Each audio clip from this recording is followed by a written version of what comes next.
Hello and welcome to another video.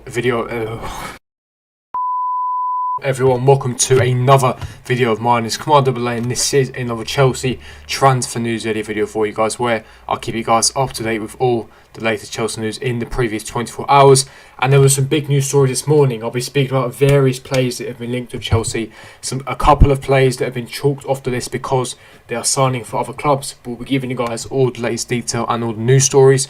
But before I do get into it, make sure you smash the like button, subscribe, hit the bell notification, comment down below your thoughts, opinions on each player and each topic that I do speak about. But without further ado, let's get straight into today's Chelsea news daily video for you guys. I'll start off with the first news story, and that has been broken by Matt Law, who writes for the Telegraph respectively, connected journalist to Chelsea, and he's had various things to say. Now, he hasn't mentioned specific names, although when you delve deeper into what he's mentioned, I can give you guys the latest detail. But essentially what he summarises that Chelsea will prioritise a central defender and a striker in the summer transfer window. Chelsea were unquestionably interested in Upamecano, but the club scouts weren't fully convinced. Now, those two are broken down into two separate stories, but the first part I want to mention is the two priorities this summer. Now, I've told you guys a lot of, in the previous few videos, few weeks, that Chelsea are prioritising a specific name in a specific position, and that was of course Erling Haaland in a striking position.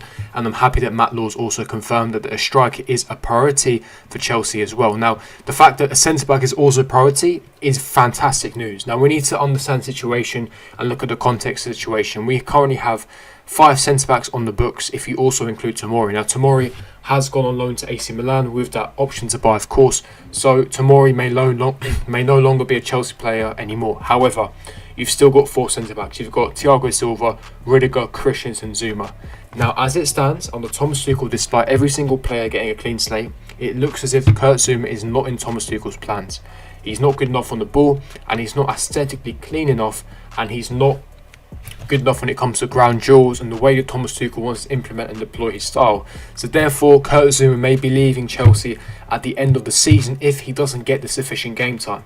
Christensen is rated by Tuchel. When Tuchel was at Paris Saint-Germain, they inquired about Christensen to sign him on loan, so he is rated. And since Thiago Silva has been injured, Christensen has been the next centre-back in the pecking order to start our games. He started against Sheffield United, he came on against Spurs when Thiago Silva was injured, and we need to take into context of the situation where we haven't got a world-class centre-back. Our only world-class centre-back is Thiago Silva, and he's 36 years of age. He'll be 37 in September. He's ageing on, he's been world-class for years, and there's no doubt that he's world class. His leadership, his experience, and we need to tie him down to a year contract extension. But he can't play every 3 days. He hasn't got the stamina for that. He hasn't got the legs for that. He's 36 years of age. He's getting on a bit. You need a world class centre back in their prime. You're 27, 28. Christensen is not in his prime. He's not developed enough. But you need a world class centre back. Hence why the likes of Upamecano, Varane was targeted. Now, the news on Upamecano is, again, broken by Matt Law, is that he will not be signing for Chelsea. He will officially be Bayern Munich centre-back. Now, I broke this news story a couple of days ago that he will be signing for Bayern Munich, as Bayern Munich were the front runners for Upamecano's signature. Now, if I give you guys the insight on that, is that it's not the fact that Bayern beat us to his signature. Well, they did beat us to his signature, but Chelsea weren't desperate for him, if that actually makes sense.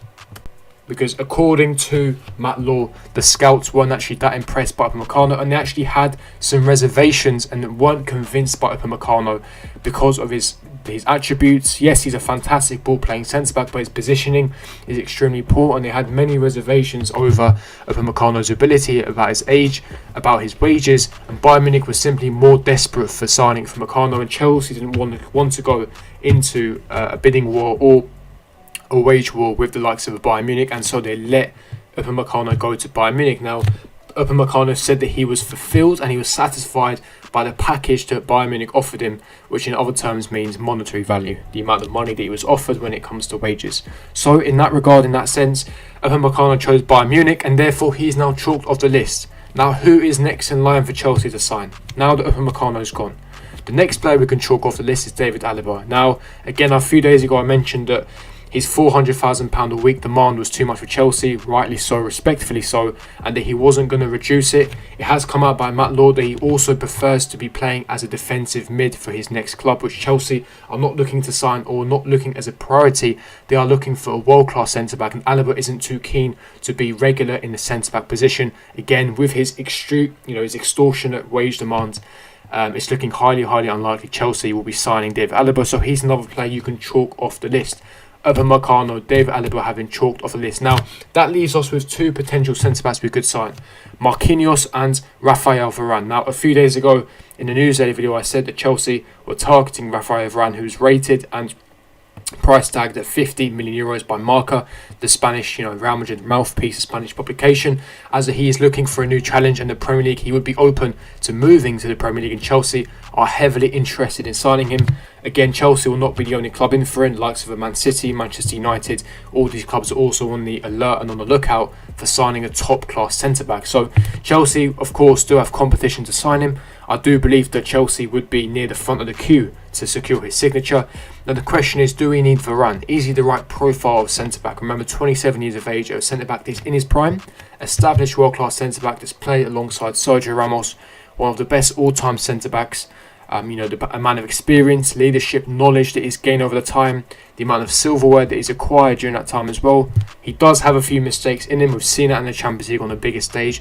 But his attributes, the fact that he's a ball-playing centre-back, the fact that he is world-class in his prime, alongside a Thiago Silva, who's a lot more experienced again, will help Varane, adjust and acclimatise to the Premier League. And I think that Varane is the perfect profile of centre-back that Chelsea should be looking for, with a reasonable price of 50 million euros. His current contract does expire in the summer of 2022, meaning we could sign him at a cut price of 50 million euros, forcing Real Madrid's hand. And I think it's definitely doable. It's financially realistic. He's a player that Chelsea could definitely sign. He would like a new challenge in the Premier League, so I think Chelsea definitely near the front of the queue, at least, or if not at the front of the queue, to secure his signature. But what do you guys think? Do you want Raphael Varane at Chelsea, or do you think he's simply not good enough? Another centre-back we're targeting, of course, is Marquinhos from Paris Saint-Germain. Tuchel is a massive fan of Marquinhos, of course, having worked with him at Paris Saint-Germain. There are a few stumbling blocks. Now, his family is very settled in Paris. He's 26 years of age again, perfect profile of player, established in his prime, amazing ball-playing centre-back, versatile as well, can play in the midfield position, can play as a DM, can play as a centre-back alongside Thiago Silva. They have that link-up. He's best mates with Thiago Silva, so that will help to try and persuade him to move here. Again, the reason why I mentioned Marquinhos is that he has been mentioned in various athletic reports, but also the fact that he's been at PSG for many years now. I know he recently signed a long-term contract, but again, in a league that's not too competitive, would he want a new challenge in the Premier League? Again, the most competitive, most physical league in the world. His best friend Thiago Silva plays here. He's worked on Thomas Tuchel before, had a fantastic relationship, but again, PSG would be reluctant to sell. He's one of their best players. And of course, he's just been tied down to a new contract, so the power is in Paris Saint-Germain's hands. Unless we offer between 80 to 90 million pounds, I don't see how this is realistic, and therefore I don't think Chelsea will be signing him. However, you never know. If Chelsea are really desperate for him, if Thomas Tuchel really wants him, I do believe we could secure a deal for him. But leave me your thoughts and opinions in the comment section below. But let's get into the final player, and that is in regards to Erling Haaland, the #1 priority striker, as Matt Law has reported and conducted, that Chelsea are making sure that a striker is a priority to sign this summer alongside a centre-back. And I've mentioned Erling Haaland many times, multiple times on this channel. Again, release clause cannot be activated this summer. Multiple amounts of clubs are in for him. There's a lot of competition for his signature. It's going to cost upwards of £100 million, but it's not impossible. Chelsea can 100% sign him, and if we are really desperate to sign him, because let's be serious now, when it comes to XG, when it comes to XA, our chance creation, that type of metric, we are quite high up in Europe, but we have a tendency to not put the ball in the back of the net, which is what is killing us, which is why we're not near the top of the league, which is why we're not doing too well in Europe, because we cannot put the ball in the back of the net. So, when you have someone who's deadly like Erling Haaland, who is lethal, who's clinical, who buries the ball in the back of the net on a consistent basis year on, year out, he may not be the finished article. He may not be complete in terms of technical ability, in terms of link-off and passing, but what he can do and guarantee is putting the ball in the back of the net. You can look at his numbers, you can look at his statistics on the international stage, on the European stage. in the domestic stage, Erling Haaland is simply world class. And I think that for me, even though it will cost over £100 million, and it is slightly unrealistic considering that Sancho will probably be leaving this summer, they won't let Sancho and Haaland go in one summer. If Dortmund do not qualify for the Champions League, I do sincerely believe that Haaland could potentially leave this summer. So let's wait and see on the news. Let's wait and see what happens. But if you did enjoy this news daily video, to smash the like button, subscribe, hit the bell notification, comment down below your thoughts, opinions on each player that I did speak about and each topic that I talked about. But that is it for me, guys. See you for the next video. Peace.